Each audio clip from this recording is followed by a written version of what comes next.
Good morning, friends, and welcome to October. If you're new here, my name is Alana, and each month I just kind of give you an idea of what the garden looks like here in Southern California. And I post other videos here and there, but it's mostly these garden tours, which this year, if you've been following along, have been a little dismal.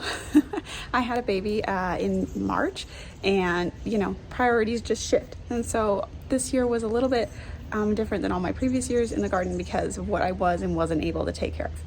But I'm really excited. It's silly to be saying this, but I'm really excited to be here in October because I have essentially cleaned up most of that mess. And I want to show it to you guys.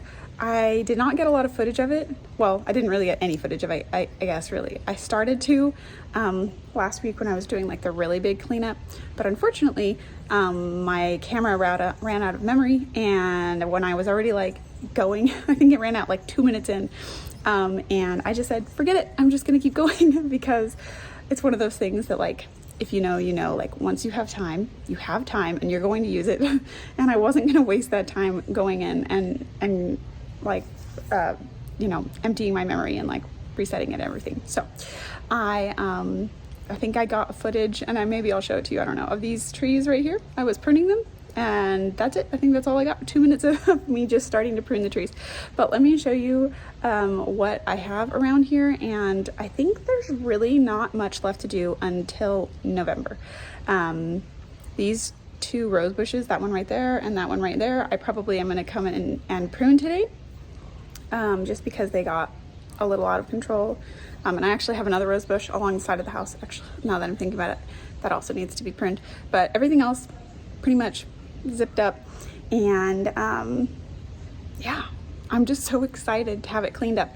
But that does not mean we're done for the year. We are in Southern California, and things do grow pretty much year round here, and so I will show you what I did that is going to get us ready for November, because in November we're planting a few new things. So let's just do a little walk around real fast, and I'll explain to you what's going on, and then I guess I'll see you in November when things start happening again.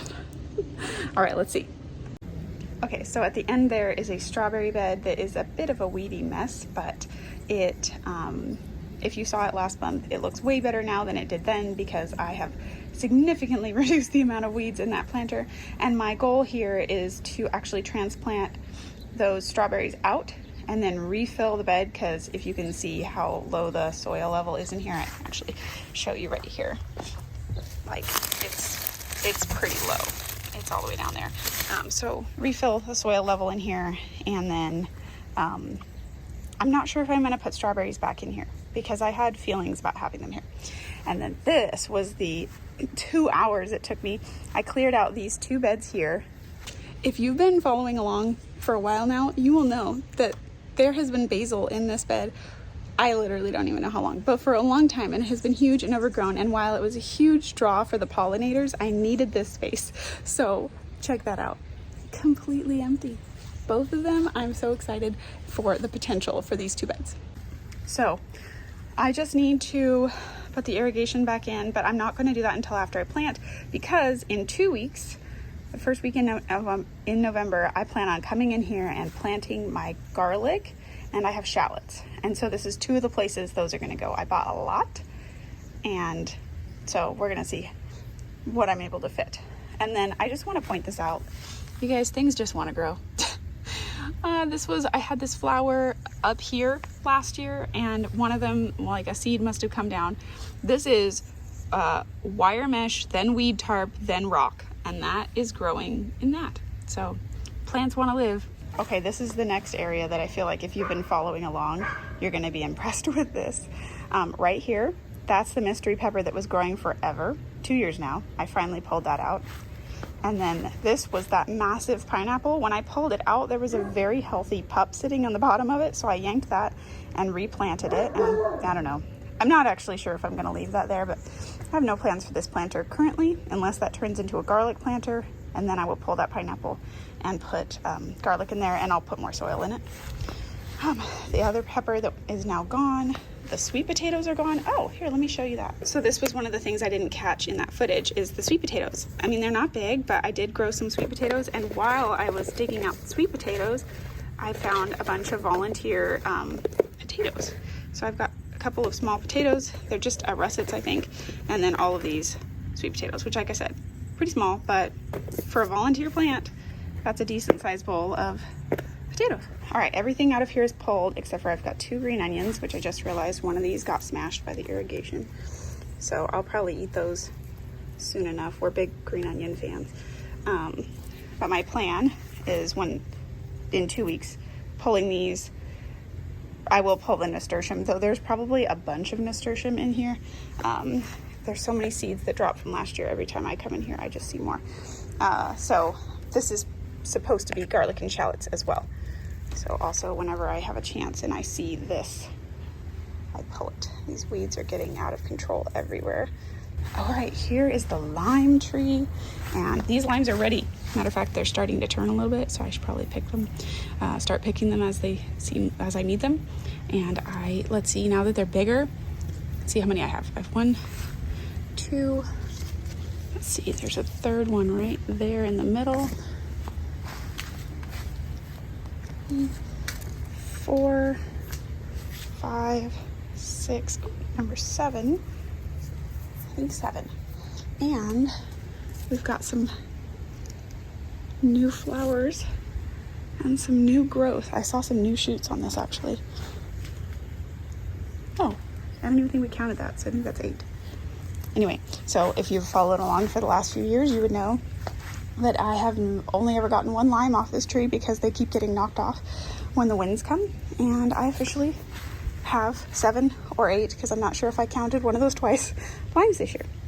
And then these are the dancing mandarins, and I usually get a good amount of these every year, but I do think this year's got the most, but they're also the smallest.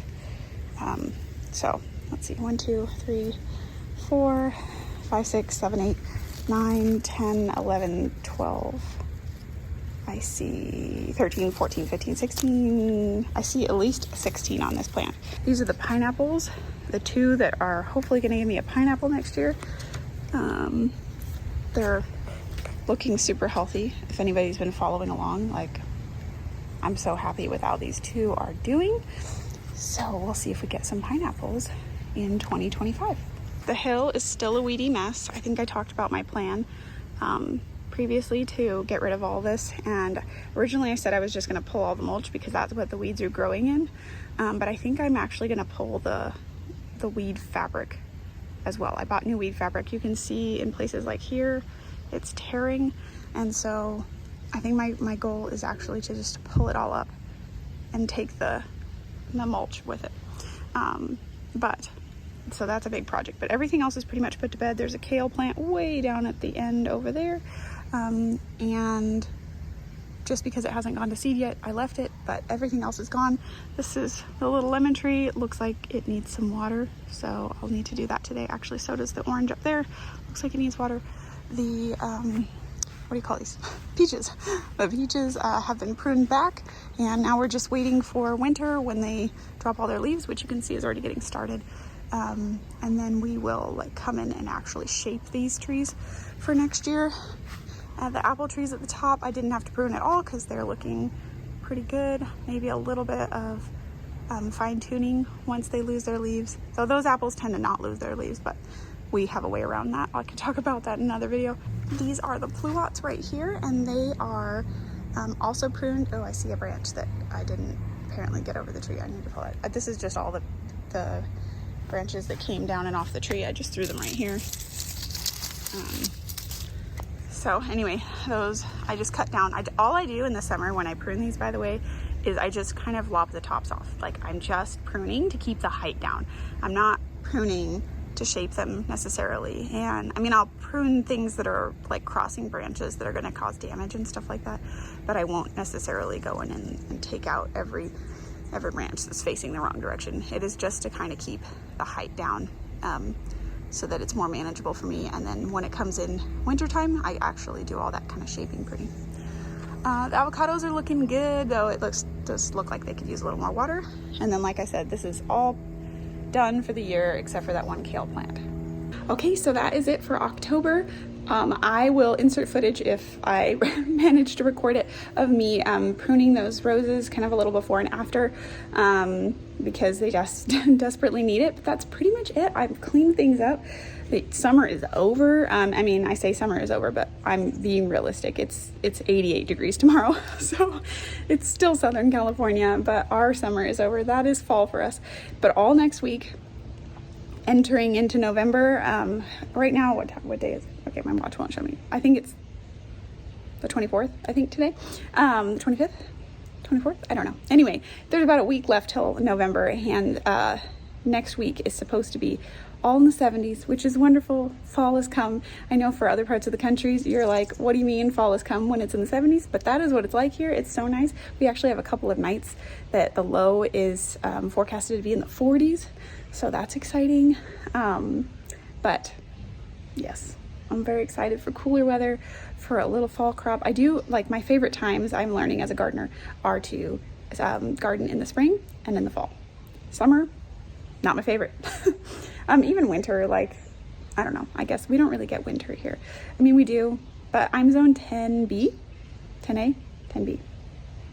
10A. I'm in a 10A. That's right. So I'm in zone 10A, and the winters here are pretty mild. Like, we've gotten frost maybe 5 times since I moved here, and we've been here for the better part of a decade. So we don't get very cold here. We have a lot of options in the winter. That being said, summers can be kind of brutal towards our gardens. Anyway, all right, I'm gonna go do that. And then I guess I will see you in November. Thank you so much for joining along this little journey and for hanging out with me in the garden. I always appreciate having people in my life who enjoy the gardening experience just as much as I do. And so I just really appreciate that you guys are here with me. So thank you again, and I will see you in November. Bye, friends.